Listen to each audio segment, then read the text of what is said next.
The champagne was vintage, the linens were crisp white, and the lie was $144,000 deep. My parents stood on the deck, fireworks exploding behind them, announcing the ultimate wedding gift, the family lake house for my sister Elizabeth. The crowd cheered for their generosity. I didn't cheer. I checked my phone. The notification I set months ago glowed in the dark. Balloon payment due. $144,000 in exactly 30 days. They weren't giving her a legacy. They were handing her a grenade. Before we go any further, drop a comment below. Where are you listening from and what time is it for you right now? I love seeing how far this community reaches. I walked away from the applause, the sound of champagne corks popping fading as I stepped onto the wooden planks of the dock. The air down here was heavy, smelling of lake water and algae, a sharp contrast to the expensive perfume wafting from the deck above. I needed the dark. I needed the silence. Because up there under the string lights, my family was performing their greatest hit, The Generous Dynasty. But down here in the glow of my phone screen, I was looking at the balance sheet. And the balance sheet was bleeding red. I've always been the invisible ledger in this family, the checkbook daughter. While Elizabeth was the face, the influencer, the beauty queen, the one who brought home trophies, I was the one who brought home bail money. When Elizabeth totaled her first car at 19, I was the one who wired the deductible so Dad's insurance premiums wouldn't spike. When Mom had her medical emergency last year, which was actually a 5-figure bill from a cosmetic surgeon she tried to hide from Dad, I covered it. I had convinced myself it was loyalty. I told myself I was the responsible one, the pillar. But looking at the foreclosure notice PDF on my screen, I realized I hadn't been a pillar. I had been a silent investor in a failing enterprise. My parents weren't rich. They were leveraged. They lived on a carousel of credit cards, second mortgages, and appearances. The vintage champagne they were drinking right now, probably charged to a card that was maxed out yesterday. And this house, this sprawling, beautiful lake estate that had been in the family for 2 generations, wasn't an asset anymore. It was a liability, a sinking ship, and they weren't gifting it to Elizabeth out of love. They were transferring the captain's hat to her just before the water hit the bridge. I looked back up at the house. Elizabeth was laughing, twirling in her white dress holding a sparkler. She looked radiant. She also looked helpless. And for the first time, I didn't feel jealous of her. I felt a cold, clinical pity. This was the cage of favoritism. They had spent her entire life protecting her from reality, handing her everything she wanted, and in doing so, they had crippled her. She had no survival instincts. She didn't know how to read a contract, how to spot a scam, or how to survive a winter without a safety net. She thought she was the golden child, but she was just the sacrificial lamb. She had been fattened up on praise so she wouldn't notice the knife. I remembered a conversation with my mother years ago after I'd caught her lying to a neighbor about why we sold our second car. She had looked me dead in the eye and said, "Haley, we do what we must to protect the family name. The truth is only useful if it serves us." That was their logic. That was the trap of their good intentions. They genuinely believed that by hiding the debt they were protecting us. But you can't protect someone by handing them an anchor and telling them it's a life vest. The math was simple, brutal, and undeniable. If Elizabeth signed that deed tomorrow, the debt became hers. The lawsuit settlement my father was hiding, the $93,000 wrapped inside that mortgage, would become her burden. They were saving their own credit rating by destroying hers. It wasn't a wedding gift. It was a financial death sentence. And I was the only one on the property who knew how to read the warrant. The next morning, the kitchen smelled of expensive espresso and denial. My parents were sitting at the Marble Island, reviewing the guest list for the wedding, as if they hadn't just announced a fraudulent property transfer to 200 people the night before. I walked in, not with coffee, but with the foreclosure notice pulled up on my tablet. I didn't scream. I audited. "The balloon payment is due in 30 days, I said, placing the screen on the cool stone between them. $144,000. If Elizabeth signs that deed, she inherits the debt. You aren't giving her a house, you're giving her a bankruptcy." My father Richard didn't even look at the screen. He took a sip of his coffee, his expression one of bored disappointment. "Always the accountant, aren't you, Haley? We're having a moment of family joy, and here you are, audit in hand, trying to balance the books of happiness." "It's not happiness, Dad. It's math. And the math says you're insolvent." My mother Lisa chimed in, her voice tight and sugary. "We have a business deal closing next month that will cover everything. You know how these things work, Haley. Liquidity is fluid. We're doing this for Elizabeth's future. Why can't you just be happy that your sister is getting her legacy?" "Because a legacy shouldn't require a credit check," I countered. "You're using her credit score to patch the hole in yours." You're jealous, Richard snapped, the mask slipping just an inch. You've always been jealous of her. You worked hard, sure, but Elizabeth, she shines. And you can't stand that we're giving her the stage. Before I could respond, Elizabeth walked in. She was wearing a white silk robe, looking every inch the princess they had raised her to be. She didn't look at the tablet. She looked at me, and her eyes were cold. Are you still doing this? She asked, her voice dripping with pity. Brandon told me you were lurking on the dock last night looking miserable. Now you're harassing Mom and Dad. God, Haley, you're so corporate. You think everything is a transaction. You can't just accept that some people get good things because they're loved. I looked at her, and the anger in my chest cooled into something forensic. This was the cage of favoritism.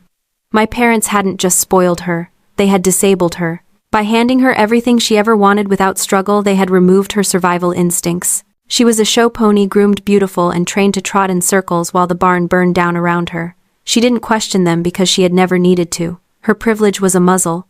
It kept her docile, compliant, and completely blind to the fact that the people feeding her sugar were also sharpening the knife. She wasn't an accomplice. She was the perfect victim.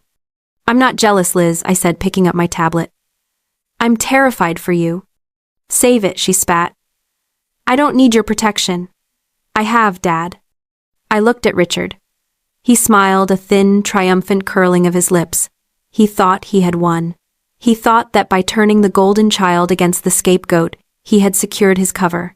But he had made a miscalculation. He thought I was still playing by family rules where emotions mattered. He didn't realize I had just switched to professional rules. And in my profession, emotions are irrelevant. Only evidence counts. I didn't say another word. I turned around, walked out of the kitchen, and packed my bags.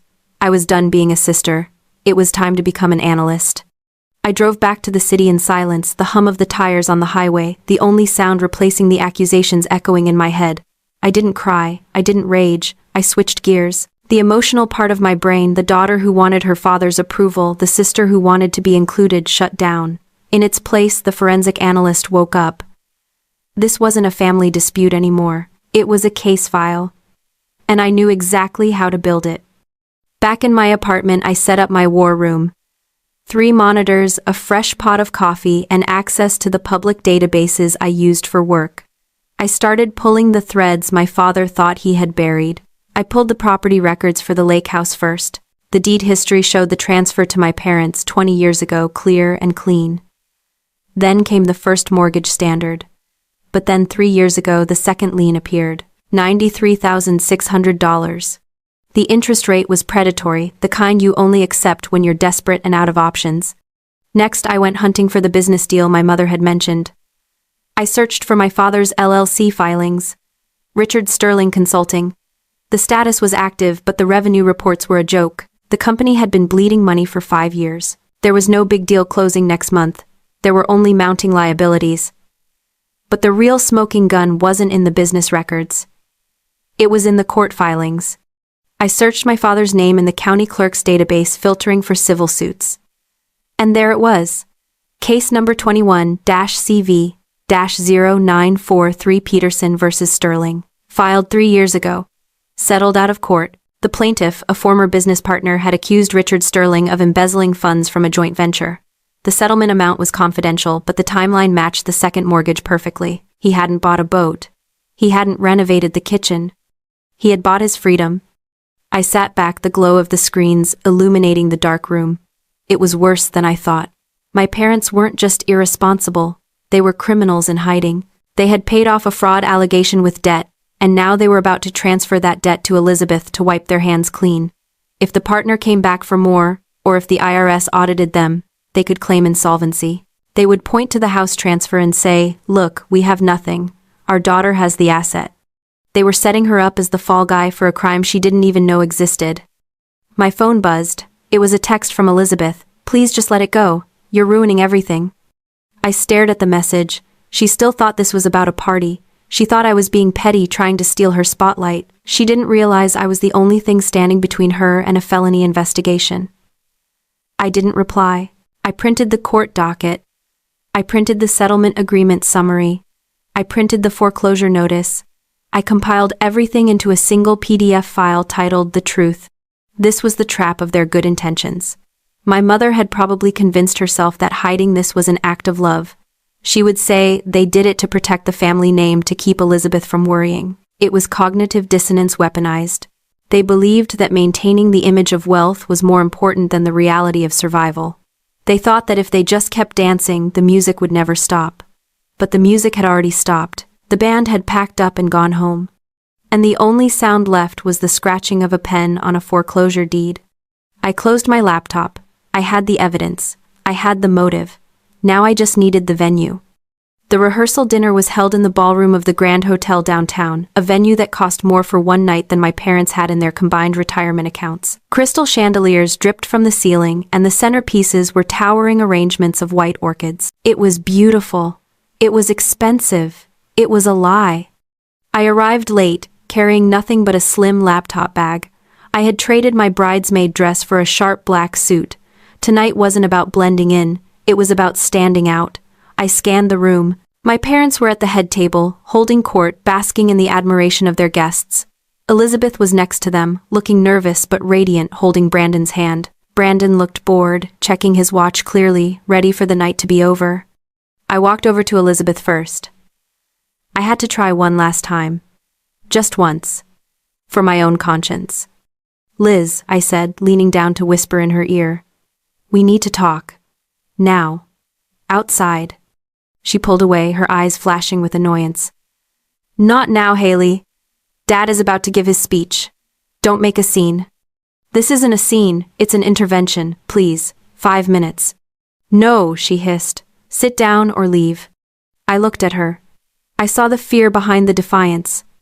She knew something was wrong. She had to feel the tension radiating off our parents, but she was too terrified to look at it directly. She was choosing the comfortable lie over the terrifying truth, and in that moment I realized I couldn't save her quietly. The infection had spread too deep. The only way to save the patient was to cut it out in front of everyone. I nodded slowly. "Okay." I walked to the back of the room where the AV technician was monitoring the slideshow. I had called ahead using my maid of honor status to get access. "Change of plans," I told him, handing him a flash drive. "We're going with the updated presentation. Dad's speech needs visual aids." He shrugged and plugged it in. Richard stood up, tapping a spoon against his champagne flute. The room quieted. He smiled, that charming practice smile that had fooled bankers, business partners, and his own children for decades. "Friends, family," he began, his voice thick with emotion. "Tonight is about legacy. About passing the torch. Lisa and I have built a life, a home, a name, and tomorrow we give the jewel of that legacy, our beloved lake house, to our daughter Elizabeth. It is our gift, our blessing, our—" I hit the spacebar on my laptop. The screen behind him, which had been displaying a photo of Elizabeth as a toddler, flickered. Then it changed. It wasn't a baby picture. It was a PDF. Notice of default and intent to foreclose. The text was blown up to 10 feet tall. Amount due $144,250. The room went deadly silent. Richard stopped mid-sentence, confused by the sudden hush. He turned around. The color drained from his face so fast I thought he might faint. I didn't stop. I hit the space bar again. The next slide appeared. Settlement agreement, Peterson versus Sterling. The fraud allegations. The settlement amount, $93,600. The date, 3 years ago. I hit the spacebar again. The email from my mother to my father dated 2 months ago. If we transfer the deed before the balloon payment hits, the liability shifts to her. We can claim we gifted it in good faith. It buys us time. I walked to the center of the room. I didn't need a microphone. The silence was loud enough. "It's not a legacy, Dad," I said, my voice calm, steady, lethal. "It's a liability dump. You aren't giving her a home. You're giving her your debt. You're giving her your fraud settlement. You're giving her a bankruptcy so you don't have to file one yourself." Richard tried to speak, to bluster, to deny. This is a misunderstanding. Haley is jealous. She's lying." "The documents aren't lying," I said, pointing to the screen.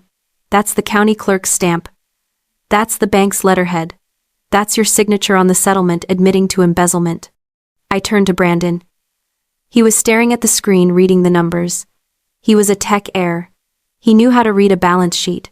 He stood up slowly. "Is this true?" he asked Richard. His voice wasn't angry. It was cold, businesslike. "Brandon, son, please let me explain." Richard stammered, sweating now. Is it true? Richard looked at the screen. He looked at the room full of people staring at him with horror. He looked at me. And he crumbled. He didn't say yes. He just looked down. Brandon turned to Elizabeth. She was sobbing, looking between the screen and her fiancé, terrified. Did you know? He asked her. No, she wailed. I swear, Brandon, I didn't know. He looked at her for a long moment. Then he looked at the dead on the screen. I believe you, he said. But I can't marry into this. My family. We can't be attached to fraud. He took the engagement ring off her finger, not cruelly but decisively placed it on the table and walked out. The room erupted. My mother was screaming at me. Elizabeth was on the floor in her white dress crying. My father was slumped in his chair, a broken man. I watched it all. It was a massacre. It was the surgery of truth. I had just cut off the limb to save the body. It was bloody, it was painful, and it was absolutely necessary. I packed up my laptop. My work here was done.